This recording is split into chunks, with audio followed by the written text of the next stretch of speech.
السلام عليكم ورحمه الله وبركاته. ازيكم عاملين ايه؟ يا رب كلكم تكونوا بخير. اهلا بكم في فيديوهاتنا عن الحمل شهر بشهر. هنتكلم مع بعض عن كل شهر لوحده في فيديو منفصل. هنتكلم فيهم عن الاعراض اللي هتمر بيها والاوجاع اللي هتحسيها، ايه الادويه اللي المفروض تاخديها وايه التحاليل اللي هتعمليها، وهنتكلم عن الجنين في الشهر ده بيتكون فيه ايه وبينمو ازاي، واخر حاجه معانا لو عملنا سونار هنشوف فيه ايه. فاهلا بيكي معانا في اول شهر واول فيديو واللي غالبا هيكون صغير خالص.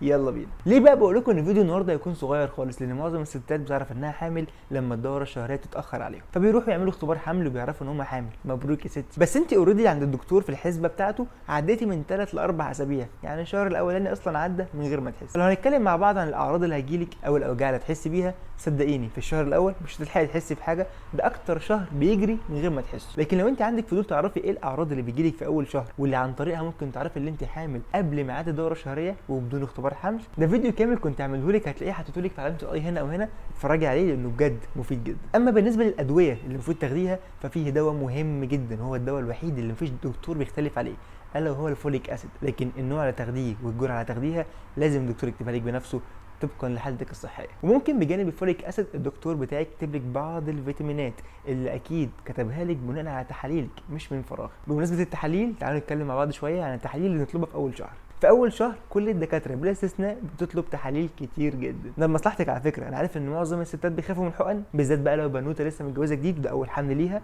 تبقى حاسه يا لهوي كل دي تحاليل. بس صدقيني الموضوع غصب عني، انا ببقى عايز اعرف حضرتك جسمك عامل ازاي دلوقتي، عايز اعرف انت بادئه حملك ده وانت كل وظائف جسمك عامله ازاي، عشان بعد كده مع المتابعه لو في اي حاجه من دول تدهورت لا قدر الله، ما بقاش عارف هي من الاول بايظه ولا هي باظت مع الحمل. فلازم نسحب التحاليل دي كبيز لاين. بنطلب بقى صوره دم كامله، وظائف كبد، وظائف كلى، تحليل بول، واهم حاجه فصيله الدم بتاعتك عشان تفرق معايا قوي لو احتجت دم لا قدر الله في الولاده، وبنعرف بيها برده فصيلتك دي موجبه ولا سالبه، وده بنحدد بيه اذا كنت تاخد حقنه الار اتش بعد الولاده ولا لا. تحليل كمان مهم جدا، صدقيني التحليل ده يعتبر اهم بكتير من كل اللي فاتوا، الا وهو تحليل الحمل الرقمي في الدم. يا دكتور ما انا عملت تحليل الحمل في البول وطلع ايجابي، انت ليه بتكلفني فلوس على الفاضي؟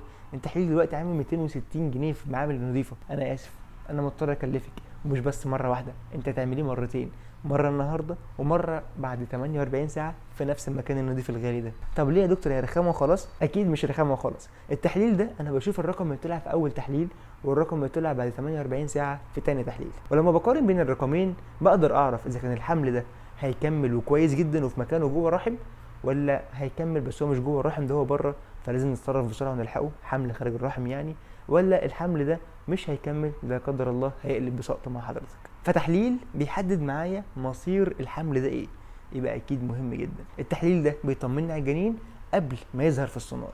بما اننا جبنا سيره السونار يبقى نتكلم عن السونار. دكتور انا جاي اعمل سونار على البيبي، انت حامل في كام اسبوع يا مدام؟ انا لسه عامله امبارح اختبار الحمل بتاعي وطلع ايجابي الحمد لله، يعني قول كده 4 اسابيع. صدقيني بالسونار في اول شهر مش هيبان حاجه، والدكتور لما بيقول لك كده انت تبقي متضايقه، طمني وريني عشان خاطري عايز اشوف. فالدكتور بيحب يريح دماغه ويخلص من زنك، يدخلك على السرير يعمل لك السونار، مش شايف حاجه يا مدام، ده طبيعي، هو مش بيضحك عليك ولا هو ما بيعرفش يعمل سونار ولا الجهاز بتاعه قديم، بس وده حقيقي فعلا.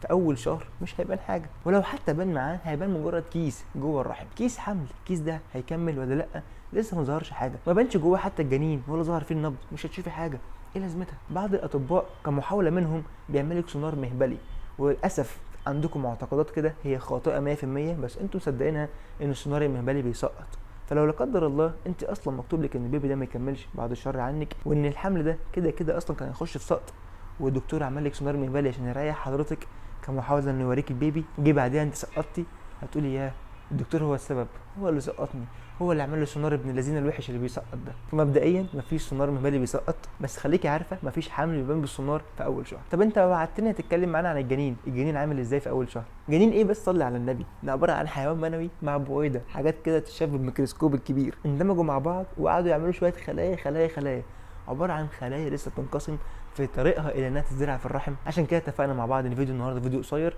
مفيش فيه تفاصيل كتير، اسرع شهر بيعدي عليكي، وصدقيني ده احلى شهر بيكون فيه خبر حلو، مفيش فيه الام كتير والدنيا كويسه معاكي. كان اول فيديو لاول شهر، الدنيا كانت خفيفه خالص عليكم الحمد لله، اتمنى تكونوا استفدتوا بالفيديو، وان شاء الله في الفيديو الجاي هتكلم معاك عن الشهر الثاني من الحمل. فلو كنت حضرتك في الشهر الثاني استني الفيديو بتاعنا، ولو كنت في الشهر الاول وعندك فضول تعرفي الشهر الثاني بيحصل فيه ايه استني برضو الفيديو بتاعنا، ولو كنت مش حامل اصلا ناويه تحملي استني برضو الفيديو بتاعنا.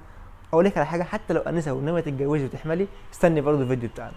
هو مفيش حل تاني، هتستني فيديو هتستني فيديو. وعيب قوي تبقي مستنيه الفيديو بتاعنا ومش عامله لايك ولا سبسكرايب ولا فعلت زر الجرس ولا حتى عملت شير للفيديو. ساعدينا شويه. اشوفكم ان شاء الله في الفيديو الجاي.